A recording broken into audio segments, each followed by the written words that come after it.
Missing someone. Missing someone. Missing someone. Hey guys, so for today's video I'm going to be answering a load of your questions and giving you some advice on applying to university, as this is the time of year where you'd be getting ready to travel across the country to go and look at universities, go to open days and things like that, and understandably that can't happen right now, so I want to kind of give you as much advice as possible with going to open days, applying to university, UCAS, all these crazy things that you've got to now deal with on top of that. Obviously, do not stress right now. This video is probably coming a little bit earlier than I usually would have uploaded it. I probably would have left this a little bit later into the month or early June. But under circumstances, I feel like I have so much time, I'm just going to get this out there now and you can come back to it again when you are a little bit closer to the time. But I do understand universities are doing things like online open days now. Some courses require early applicants. So for example, medicine, veterinary sciences, Oxford and Cambridge, if you're applying there, like certain universities obviously have different entry dates. So I kind of just want to sit down today, film this very chilled out video. I've got my water. Yeah, without further ado, I'm just going to get into it. I asked you guys on Instagram for some questions or like general things you wanted me to talk about, so I'm going to just go through those. If you ever want to be involved in a video like this, make sure you're following me on Instagram. It's in the description below. So the first thing I got asked is, how do you get into university? And this is a pretty good question. So what you need to have is some form of qualifications. Now, I'm understanding, I'm going to just go on like me, from personal experience. You've obviously got to have some GCSEs. I think they usually want probably about 5 GCSEs, grades 9 to 4. I've got to remember that now. I obviously sat my GCSEs 2 years ago, so that feels really weird talking about them. And then you need to have some form of higher qualification. So typically it's A-levels. Obviously you can have things like a BTEC, a diploma, an IB, all that kind of extra stuff. But from my experience, it was A-levels. So you pretty much need 3 A-levels, and when you're applying you clearly don't have those grades yet unless you've done it a year early, and you don't have AS levels pretty much anymore from what I'm aware of. So it's pretty tough because your predicted grades are pretty much going to be your mocks and maybe some of your performance throughout the year. So to get into university you basically need to have pretty good predicted grades and a strong personal statement, I'd say. And I don't think universities really go and look at like where you're from too much. From what I know of, they might do, but I think the main thing they do look at is your predicted grades, your personal statement, and on results day, if you can achieve the grades that they want you to have, then you're in. Next question is, what things shall I look out for when applying? So I think when you're applying to university, you've got to think of 3 things. You've got to think of the course you're applying for, where you're applying, and what it's going to like offer you.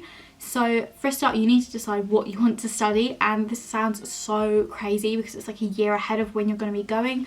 And to be honest, for years I said I'm going to go and do a media degree and then I went to sixth form and changed my mind pretty quickly. I was like, oh no, I'm going to do a sociology degree because it's just a bit broader. It kind of offered more career opportunities. I feel like with media it kind of restricted me a bit to media, and I realised how hard the industry is to get into. I think I've spoken about that before. Same with something like medicine, you know, it's a very set career path. So I was like, well, sociology will offer me more things, and I kind of had that mentality until about April time. What was that? April 2019. And that's when I decided, actually, I also want to consider criminology, because we'd studied like youth subculture and stuff like that, which had links to crime, and I found it really interesting. So I went to my open day at Exeter. That was the first one I went to. We did like the 4-hour drive down there, and when I was there I looked at like the combined course, I looked at them separately, things like that. Then I went to Bristol in the June, and again I looked at both of them, and then I went to Bath the week after, and that's when I also looked at both of them, and then realised that I want to study criminology on its own. I don't think sociology as a degree was 100% right for me, just because it was quite different to A-level, or some of the courses were literally my A-level course and I didn't want to do that for another 3 years again. So I think that is the first thing you need to look for, the course, and you can do exactly what I did. Go and look at universities with like multiple courses in mind. You can go to so many different talks, there's so many different variations of one kind of subject area, and then you can just narrow it down. And it's like, for some universities I would rather apply for sociology there than criminology, or I'd rather apply for criminology than sociology, or I'd do both together. So again, like I said, you can literally go look at every single possibility of your course, and that's the first thing to look out for. Second thing to look out for is the university itself. Is it campus or city based? And I discovered pretty quickly that I did not want to be on a campus based uni. I just felt so trapped, and that's basically where it's literally the campus, the accommodation, like everything is literally there, and typically it's a little bit out of the kind of town or city centre. So for example, Exeter's campus based, Bath, Brighton and Sussex Uni, Surrey, they're all like campus based, whereas Bristol, Cambridge, Manchester, they're all city based. So like the universities are integrated into the city. So like at Bristol you've got a building here and then Wilko's next door, you know. And yeah, I discovered I prefer to be a city. I think that's probably because I've grown up enjoying living in a city, and I like everything to be like on my doorstep pretty much, and you know, you can just roll out of bed and you're in the city centre but you're also at university. I don't know, that kind of just appealed to me. So yeah, I didn't realise the difference too much between the two when I started looking at universities, and it's quite ironic because I'd looked at more universities that were campus based than city based. So when it came to applying, there was like so many places I was like, I don't really want to go here, but I'm going to apply because I need a place somewhere. So in the end I did manage to apply for 3 city based unis and 2 campus based. So I applied to Cambridge, Bristol and Manchester, which were city, and Surrey and Bath, which were campus based. And the third thing you need to look out for is like the accommodation, the living area, what's kind of around. Obviously some unis are probably in the middle of nowhere, and some, like I said, are in the city. So again, just the location of the uni itself, and also where you're going to be living, and where you're going to be living in your 2nd, 3rd, 4th years, whatever. The next question is how to choose the best university for me. So I think, again, this is very personal, so I'm going to talk from my personal experience. For me, like I said, I wanted a city uni, which became apparent pretty quickly. I think after I went to Bristol and then I went to Bath the next weekend, I was like, no, I don't want to get another campus based. And I did go and do that, but yeah. So to find the best uni, you need to find out if you want a city or a campus. Also, you need to find a course that you're really, really interested in. And courses do vary from place to place. So I think this is something you've really got to look at, because at Bath, the criminology course is very sociology based. It literally is sociology just for crime. Whereas at Bristol, it's got a real mixture of other departments in it. And then at Manchester, it's very much law based, and you work with like the law department. I think they were like kind of moving into more sociology. What's going to be the best course for you? You know, what do you want to get out of it? I understand obviously that's not going to be the same for everything, but you know, if you're going to do a social science in particular, you need to see what other kind of departments it works with. So you need to find a place that you're going to feel comfortable living at. And this is what bugs me, that you don't have any physical open days right now. That just really bugs me, and I feel so bad for you. But you can really get a feel for a place when you're there. So if you are going to be applying to a university and you've been to the place before, you should know what the place is like. So for instance, if I was going to be applying to Sussex, I'd literally know what Brighton's like and what Falmouth and Moulsecoomb and all those kind of areas are like. Whereas when I applied to all my universities, I'd never been to any of the places before except Surrey. I'd obviously been to Guildford before. It's really interesting because when I applied to university, I applied to Manchester instead of Exeter, and I'd never been to Manchester. So I did go to an offer day, and you can definitely get a feel for the place when you're there. So I think when you're finding a university that's best for you, you need to feel like you could fit in this city. You could actually see yourself living there. And when it came down to it, my kind of toss-up were between Bristol and Manchester, and I felt like I could see myself living in Bristol more than Manchester. So that kind of helped me make that decision. And I think that's probably because Bristol is quite similar to Brighton in some ways. What subject related things should I put on my personal statement? Honestly, I think you've just got to think about what you're applying for. So on my personal statement, I wrote about my EPQ, like a massive paragraph was about my EPQ. And that was only because it also linked to the courses I was applying for. My EPQ was on knife crime and social media, and that linked a lot to criminology, sociology.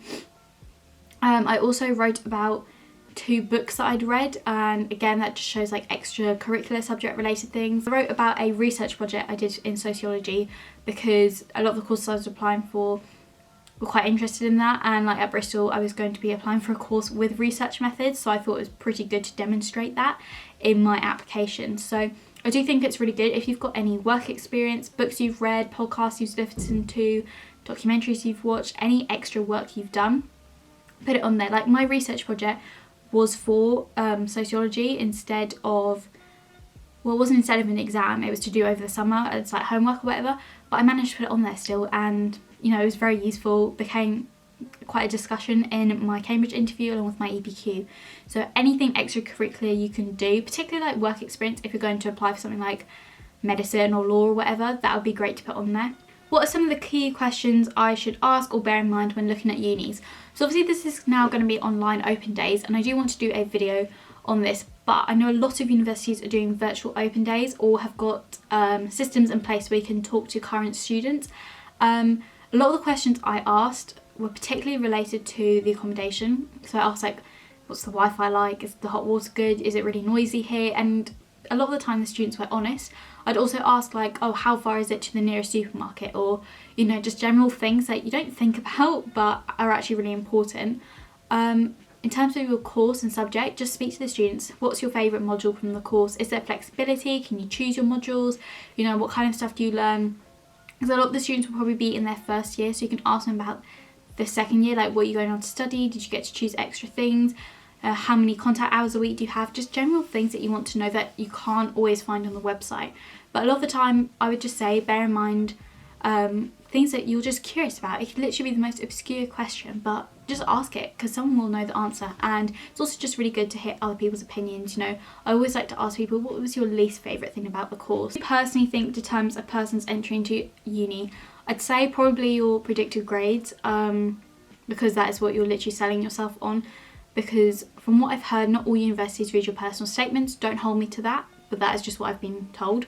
So I'd say you need to have pretty good predicted grades, but at the end of the day, what gets you into university are your A-level results or your results on results day.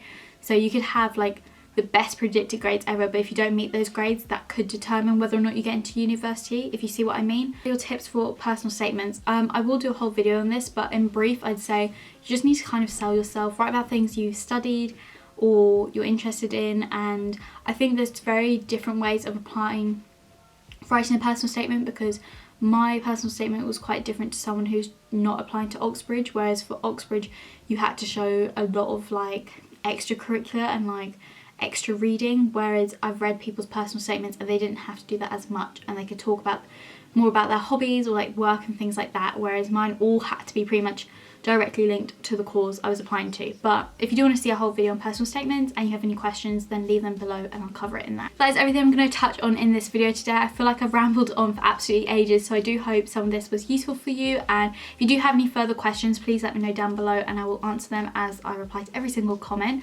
Like I said, if you have any questions about personal statements and open days, as I will do a whole video on that, then leave those down below as well. Or you can just send them to me on Instagram or Twitter. They're both in the description box below. But I do hope this was useful. If it was, please leave it a thumbs up. And if you are new to my channel and you want to see more kind of content like this, then make sure to subscribe, turn the notification bell on so you're notified whenever I upload.